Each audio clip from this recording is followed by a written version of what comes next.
berkenaan dengan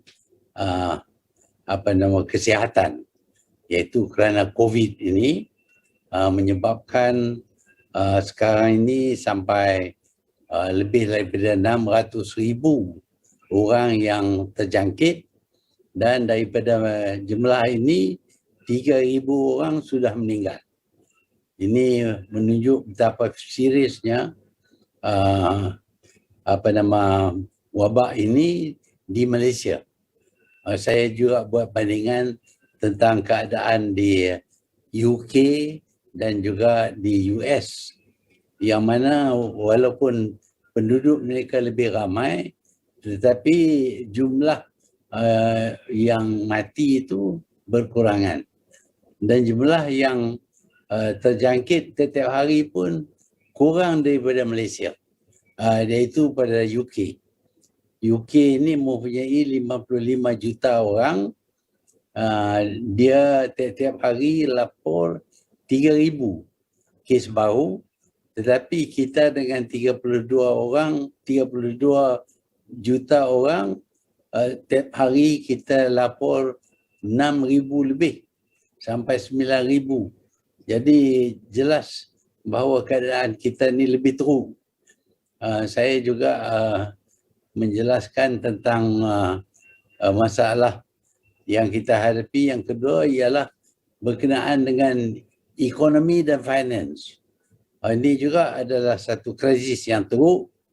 Yang ketiga ialah berkenaan dengan politik, juga keadaan tidak stabil, dan akhir sekali berkenaan dengan keadaan sosial, penderitaan rakyat. Apabila kematian berlaku sehingga 3,000, macam mana ada yang commit suicide pun, bunuh diri, kes-kes yang mana terdapat lebih banyak kes sexual harassment dan macam-macam lagi, termasuk education. Keadaan education terhenti selama 2 tahun. Kita hilang 2 tahun. Jadi ini menunjuk bahawa ada 4 different problem yang dihadapi oleh kerajaan, dan ternampak kerajaan tidak mampu untuk menangani masalah-masalah ini. Khususnya dalam bidang wabak COVID ini, selepas diisytihar darurat, jumlah meningkat daripada 2,000 sehari kepada sekali itu 9,000 lebih, dekat 10,000. Hari ini pun kita dapati 6,000 orang. Dan ini menyebabkan kemampuan hospital kita untuk menangani, untuk memberi rawatan tidak mencukupi, sehingga ada yang mempunyai simptom tetapi disuruh tinggal di rumah kerana tak ada tempat, tak ada katil dalam hospital, dan mereka yang tinggal di rumah ini ada yang mati pun. Jadi saya jelaskan bahawa kematian yang disebabkan oleh COVID ini disebabkan oleh tidak dapat bernyawa, tidak dapat bernafas. Okey, anda boleh mengikuti sidang media penuh itu di laman web kami astroawani.com, live TV dan juga di semua platform media sosial Astro Awani, termasuk di Facebook. Kita berhenti rehat seketika, kita kembali selepas ini.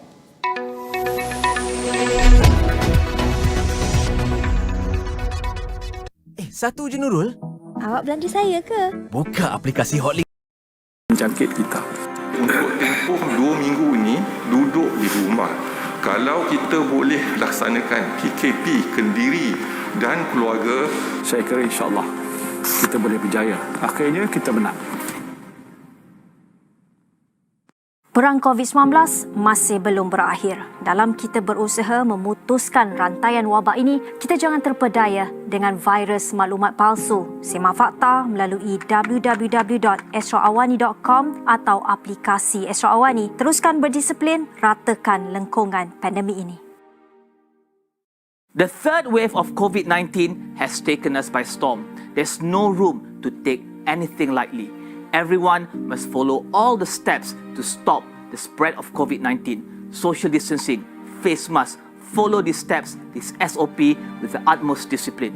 Together, we can flatten the curve.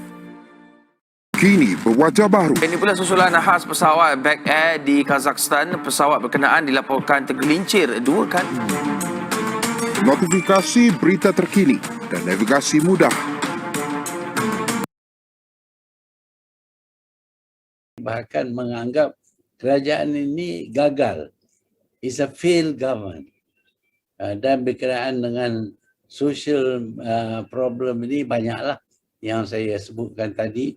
Ada yang membunuh diri pun, kes sexual harassment di rumah, macam-macam lagi berlaku di rumah. Termasuk juga kanak-kanak tidak dapat ke sekolah. Jadi saya jelaskan bahawa pihak saya dan rakan-rakan saya, khususnya orang pejuang lah, kita telah bincang perkara ini.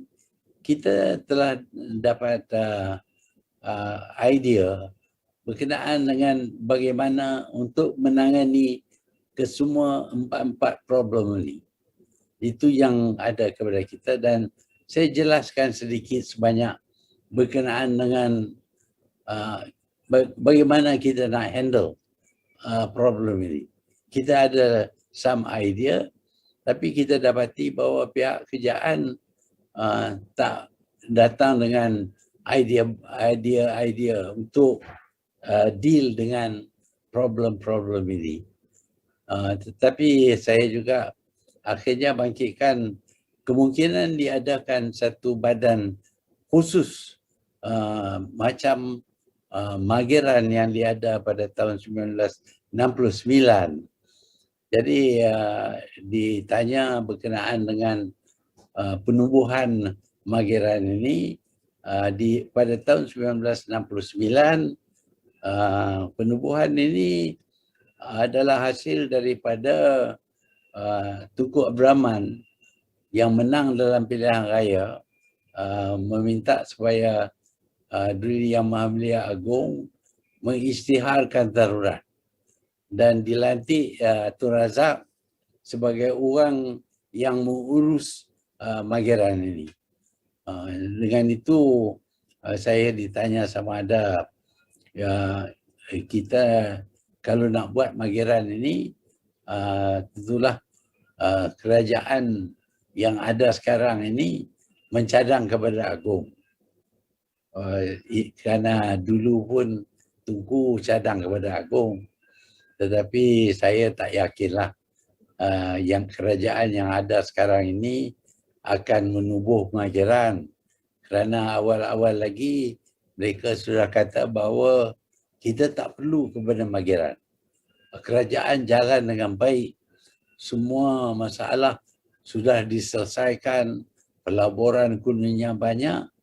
Tetapi hakikatnya ialah rakyat menolak kerajaan ini, tidak ada kepercayaan kepada kerajaan ini, dan rakyat ternampak berkendak satu kerajaan atau satu kuasa baru ditubuhkan. Tetapi kuasa baru ini nampak tak boleh ditubuhlah.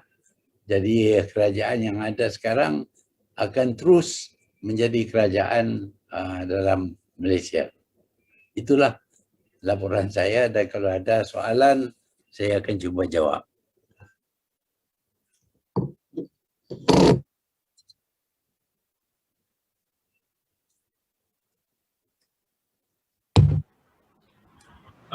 Tun, Zikri dari Malaysia Kini.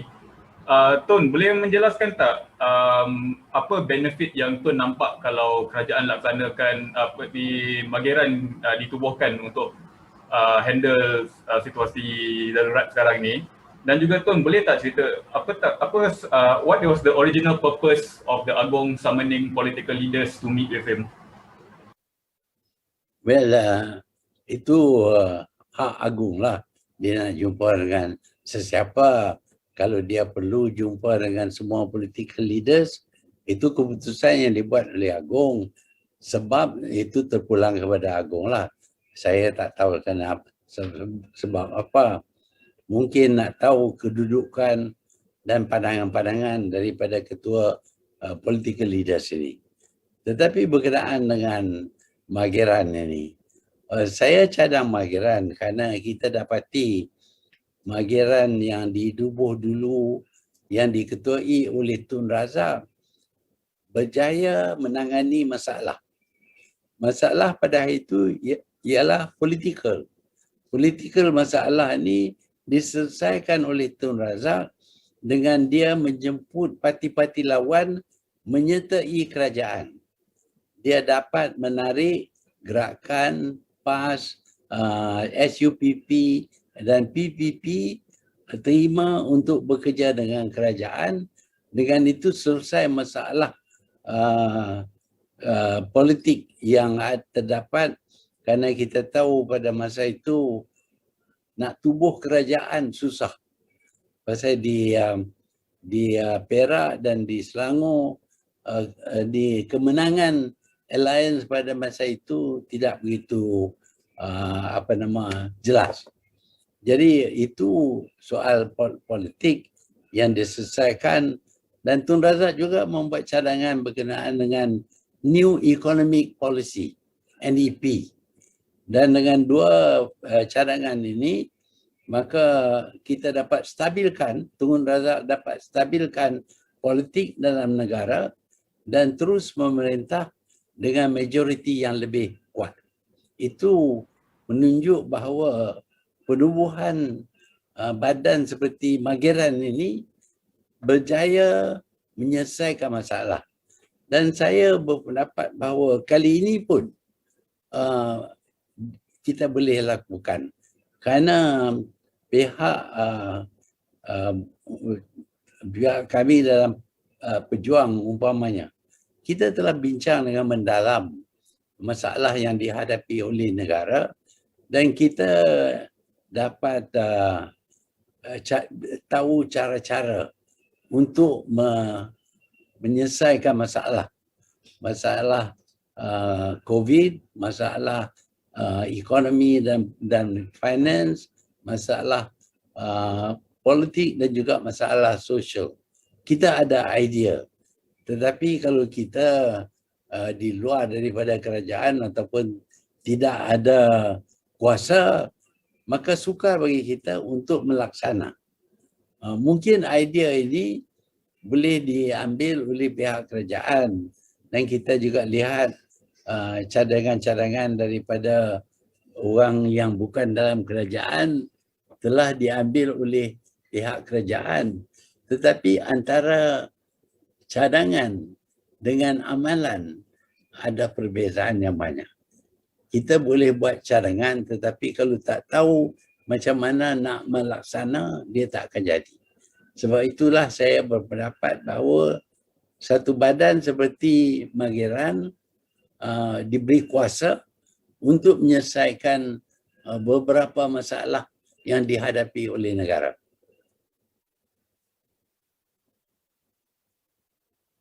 Okey. Seterusnya Prem daripada Nikkei. Hi Tun, thank you for the press conference today.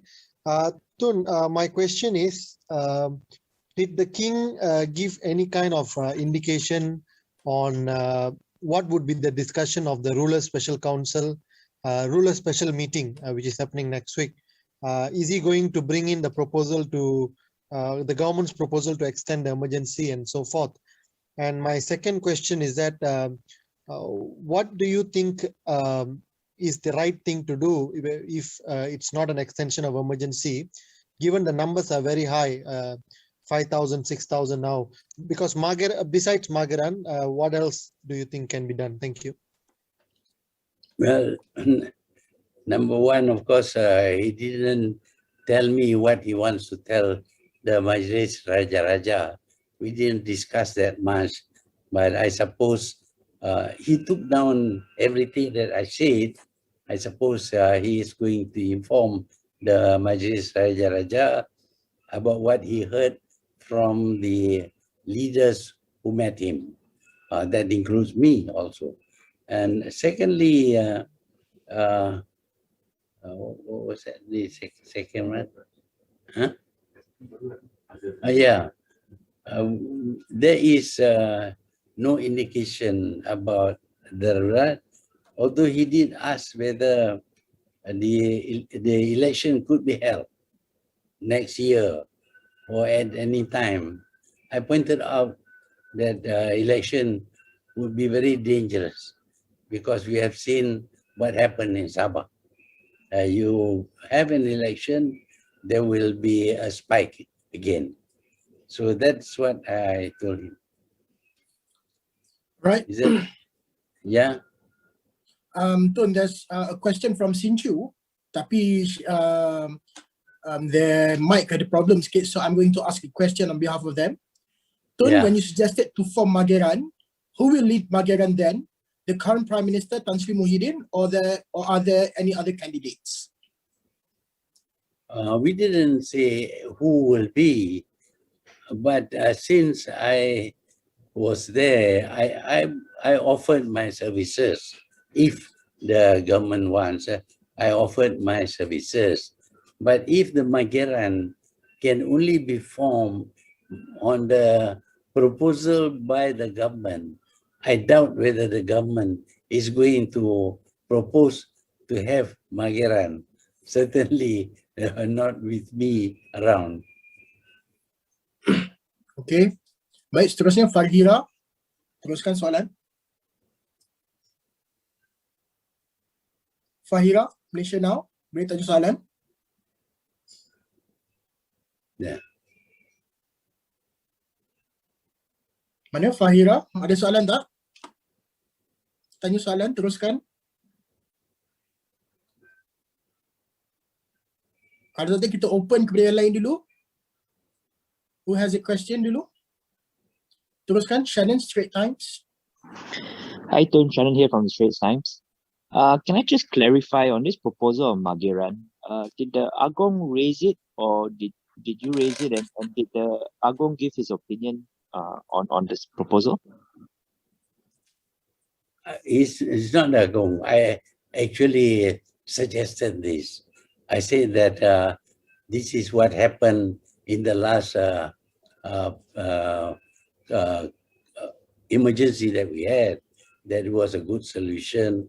I explained the role of Tun Razak, how he managed to solve the problem. And after that, as we all know, the country became quite settled, quite stable, and it lasted for a long time. So Tun Razak was the one asked by Tunku to do this thing. And Tunku, as you know, decided to resign. After 2 years, he decided to resign. And Tun Razak took over. So the idea was brought up by me. And I was thinking that since we have been discussing this issue in Pejuang, we have identified areas that we can contribute.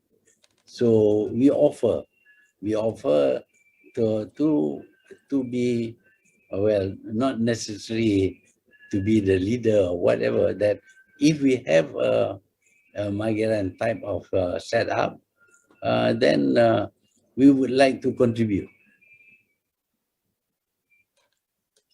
Tun, there is also another question from Farhira, Malaysia Now. Apparently her mic is not working also. She asked a question. There is a reported claim by Mazuki that he and Anwar Ibrahim had talked on the phone. Can we know more about this? Who talked on the phone? Farhira, do you want to clarify? Who talked on the phone, you said? Based on Farhira's question, it is Mazuki. There's a reported claim by Mazuki that he and Anwar Ibrahim had talked on the phone. Mazuki? I don't know about that, but I did talk with Anwar. He rang me up. First, he rang up Mukris, saying that he wants to talk to me. Mukris asked me whether I'm prepared to talk to him. I said yes. And at night, he rang me up. And he doesn't seem to, he seemed to be, well, unable to suggest anything that we can do to solve the problem that we are faced now. And I suggested that maybe he should write to the Agong. And I will write to the Agong. And indeed, I wrote to the Agong to point out that the situation is very serious, that it needs certain action to be taken. But what he did, I don't know. I'm told that he said that I rang him up, that I didn't ring him up. He rang me up. All right, Tun. The next question is from Rahimi, Malaysia Reserve. Go ahead. Hello, Tun. Tun Rahimi from Nation Reserve. I would like to know what was Agong's views or indications on the idea of formations of the group ala Mageran. And my second question is, how does the idea be well received or not by other opposition parties? Well, what I do know is that the Agong did not reject it. He did not say no, but he says in order to set up Mageran, the proposal must come from the government. Of course, I don't think the government is going to propose Mageran. So at the moment, I don't think Mageran is going to be to happen at all. As far as other parties are concerned, I don't know. But what I do know is that the secretary to Muhyiddin gave a 9 minutes talk dismissing the idea of Mageran. According to him, everything is fine. Economy, politics, social, and of course, wabak and all that is fine. Well, that is his opinion. But we don't think it is fine because 3,000 people have died who shouldn't have died, but died because of this jangkitan ni. Then secondly, the number of new cases every day is very big and cannot be handled by the hospital system. We have come to the situation where people with symptoms have got to be sent home and quarantine themselves at home. And quarantine at home, of course, is all right if the symptoms are not serious. But sometimes the initial system may not be serious, but it may turn bad. And at that stage, of course, you need to be admitted. If you are not admitted, then you will have problem with breathlessness, inability to breathe, and you may die because of that, because you don't have oxygen at home. All right. Seterusnya, Syamsiah bernama, silakan. Assalamualaikum Tun. Okey, Tun, jika semasa Mageran ditubuhkan dulu, mungkin pandemik COVID ini tidak pernah melanda negara, malah ia adalah pertama kali di dalam dunia. Adakah Tun fikir Mageran ini boleh diselesaikan, Mageran ini boleh menyelesaikan masalah pandemik ini? Saya ada satu lagi soalan Tun, ya, semasa Kongres Wanita dan juga AMK PKR ya diadakan baru-baru ini, ada adanya cadangan ataupun supaya PKR tidak bekerjasama dengan Tun. Jadi apa komen Tun on that? Terima kasih. Ya, kita berpendapat bahawa Mageran mungkin berjaya kerana Mageran akan ambil masuk dalam badan itu pakar-pakar, tak semestinya orang politik, tapi pakar dalam bidang epidemik dan sebagainya. Dan kami sendiri sudah dapat cukup maklumat dan membincang berkenaan dengan Mageran, dan kami berpendapat bahawa Mageran boleh mengatasi soal jumlah kes baru dan juga kurangkan kes kematian. Dan itu pendapat kami lah. Sama ada kami boleh ataupun tidak, tak tahulah. Tapi kami juga telah biasa menangani krisis-krisis yang serius dan biasa pun dapat kejayaan. Itu berkenaan dengan pendapat kami terhadap Mageran. Berkenaan dengan pandangan orang lain terhadap cadangan kami ini, yang kita tahu Muhyiddin tetap tak sukalah. Dia tak akan cadang supaya Mageran kerana dia berpendapat bahawa kerajaan sekarang ini cukup berjaya dalam semua bidang. Dalam bidang ekonomi, dalam bidang politik, bidang sosial, dalam menangani masalah COVID, semua ini kerajaan sekarang berjaya. Walaupun kita dengar orang ramai tak begitu senang, ada yang menganggap kerajaan sekarang ini gagal, tetapi bagi Muhyiddin, dia tak gagal, dia berjaya. Itulah pendapat dia, jadi saya tak tahu parti lain apa mereka punya pendapat. Okay, seterusnya Amy from SCMP. Go ahead. Yeah, good afternoon, Tun. Thank you for this opportunity. Tun, if the government appears to want to reject this Mageran, what are the solutions could we have? That's one. And the second question is, just a few days ago, your former economic advisor, Muhammad Khalid, he said that Malaysia has lost its middle class. This is very distressing to hear because, you know, we are considered a middle class country. So do you agree with this view that, you know, we have lost our middle class and that the economy is really in a very dire situation? Are you concerned that, you know, this will also cause the country to be even more unstable, you know, economically and also socially? Thank you. Well, if it is true that we have lost our middle class, that is a big blow to our economy. Because wherever we see countries which prosper, the middle class strength give a lot of contribution towards the performance of the country.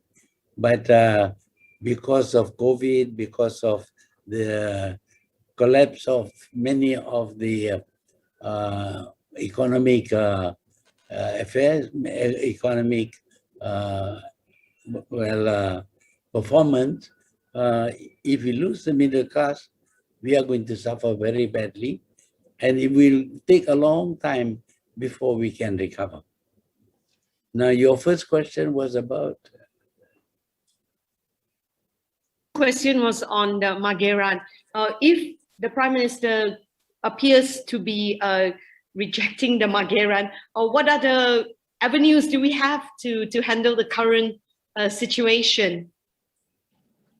Well, I'm afraid that the situation of COVID and also the economy and the social problem will get worse because there is no idea about how to handle this issue. We have a lot of ideas about how to handle this problem, but if there is no Mageran, we cannot make our ideas, implement our ideas. But it has been shown that the government may plagiarize ideas but do not know how to implement. So they will not be able to achieve the objective that we have determined for ourselves. So that is a problem that we face. It's going to have very serious repercussion. All right. Thank you, So I would like to call upon Hadi Benanyus. Before I allow Hadi, just a reminder for our international press, if you do have a question, don't forget to type in your question in the chat box so I can give you your turn. I'll give it back to Hadi Benanyus. Go ahead. Assalamualaikum Tun. Waalaikumsalam. Tun, nak tanya, kalau if you say that Magaran is a bit too extreme for the Prime Minister to accept, what about unity government? Was that discussed with the King, whether maybe the King could suggest to the Prime Minister to come up with a unity government, which is your idea also when you resigned last year? Was that discussed? No, it was not discussed. But the unity government can only function if we have the right people participating. And these people may not be politicians, they may be other people. So, well, when I suggested this, I had some idea, but of course it was shot down. So the unity government is not a matter that was discussed with Agong. All right. Next, Chun Kiat from Asahi. Go ahead. Hi, hello Tun. Just wanted to ask that just now you mentioned that the Agong has asked you your opinion about whether elections can be held next year, and you said that it's still dangerous. So just want to ask you, when do you think election can be held? In 2023, or when is a good time to hold elections? Thank you. When we achieve herd immunity, that means to say that we have given vaccine to 80% of the people in the country. At that stage, perhaps we are quite safe. But before that, there is this danger that what happened after the election in Sabah will happen throughout the country. All right. Then I'll give it back to Zikri. Zikri, go ahead. Tun, I'm asking on behalf of Michelle from Sinchu. Tun, can you just clarify, during Anwar Ibrahim's phone call with you, was there also a discussion on terms of cooperation between Pakatan Harapan and Pejuang against Perikatan Nasional? We didn't talk very much about that. In fact, I don't remember anything substantial that was said about that. But what I did suggest is that we should write to the Agong, because as you know, after our submission of the anti-emergency motion to the Agong said he would see me, but then he didn't see me. So maybe there is something that made him decide not to see me. So I thought that if we just suggested that we should write to Agong to seek an audience with him. So I wrote. I don't know whether Anwar wrote or not, but I wrote. And as you know, the Agong actually replied to my letter. But at the same time, of course, the Agong expressed a desire to see me and also all the other political leaders. Okay. Last question. I'll give two more questions. One is for Mel Go from CNA. Go ahead, Mel. Hi, Tun. Well, Hi. What do you think of the idea of a parliament or a hybrid parliament resuming before that, before elections? Well, I think Parliament should be called anyway. But the problem will be that if there is a motion of non-confidence in Parliament, that will not have any effect, because I suspect that the people who support the present government, they support because of their own problem. They don't want to be outside the government. So if they bring down Muhyiddin's government, they themselves will be out of the government. And to them, being out of the government is very dangerous, because they have court cases. They feel that if they are in the government, they may be able to manipulate things. So if you go to Parliament to discuss, to move something and have a vote, that is not going to do anything to change the government. The government will still be there. On the other hand, the public has got a lot of opinion on the way the government is handling all the problems. So when we have Parliament sitting, we would be able to voice the views of the public, and maybe to reach some ideas about how to handle the problem. That is, I think, all that Parliament can do. On the other hand, of course, as you know, this emergency does not conform to the requirements of the law. The law says that for a declaration of emergency, the Parliament must be laid before Parliament, and Parliament will have to decide. But this has never been laid before Parliament. So perhaps if Parliament is sitting, the first thing to do is to see whether this emergency is supported by the government or not, by the Dewan or not. All right. Last question, soalan terakhir kepada Zikri. Go ahead, Zikri. Just asking again on behalf of Michelle Tun for Sinchu. Tun, did the Agong mention when Parliament will resume, if any possible date, and also whether or not the emergency will be extended? What he did say was that he is not against sitting of Parliament, but it depends upon the government. The government must decide. Okay. What about extension of emergency? Was that a possibility discussed? There was some talk about that, but it was not addressed fully on that issue on extending the emergency. Okay, baik. Terima kasih semua. Terima kasih kerana hadir kepada rakan-rakan media. Terima kasih kerana soalan-soalan yang diberikan, sangat bernas, insyaAllah. Is there anything last that you would want to add on, Tun? No? No. Okay, kalau tak ada, kita akhiri kita punya majlis hari ini. Terima kasih semua. Assalamualaikum warahmatullahi wabarakatuh.